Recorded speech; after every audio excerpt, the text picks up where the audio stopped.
There are 11 T20 matches to go before the Proteas contest the World Cup, and things don't look good. The Proteas have won 4 of 16 matches under Mark Boucher, and they don't seem anywhere close to knowing what their best 11 is. Look, things can change quickly. We saw that in the Test series against the West Indies. But if the tournament started tomorrow, only the most optimistic of Proteas fans would rank them as a contender. A 5-match series in the West Indies will hopefully take them a step closer to solving their selection issues. But what the hell, I'll go ahead and pick the 11 I think would allow them to be more than just place fillers at the tournament. Here we go.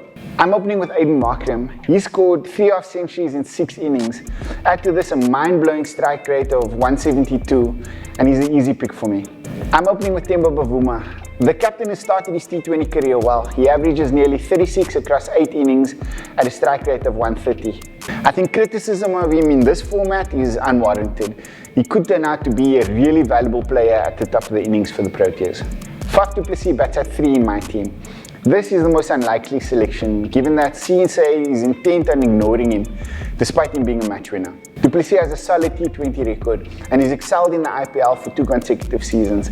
He'd transform our batting attack. Rassie van der Dussen bats at 4 in my team. What a white ball cricketer. He averages over 40 at a strike rate of nearly 140. He's extremely hard to stop when he finds momentum, a match winner.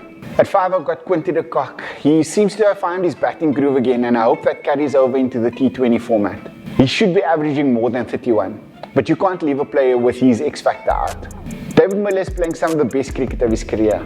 He can be devastating at the back end of an innings, but he can also be technically competent enough to rebuild after an early collapse. I'm going with Dwayne Pretorius as my seam bowling all-rounder above Andile Petlekwayo. He's impressed me recently with bat and ball. His economy of 8 could be better, but it's not terrible, and an average of 32 with the bat makes him a really valuable all-round player.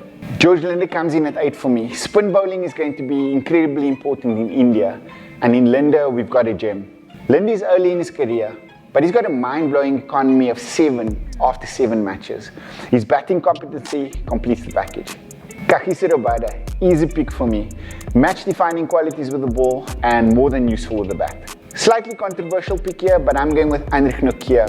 He's shown his value in the IPL, and while his T20 international career may not have gotten off to the start he would have hoped for, there's something special about him that I'd gamble on. Tabraiz Shamsi closes out my 11. He frustrates me sometimes for his lack of tactical feel, but there's a reason he's the #1 T20 bowler in the world. If he lands it consistently, the wickets in India will assist him. I also just really love his vibe. He plays the game with a fierce competitive spirit, and he wears his heart on his sleeve. Gets my vote every time. Look, I'm not naive. I know this 11 is unlikely to ever take the field, but it's the one I'd pick to contest the World Cup. Let me know your 11 in the comments below.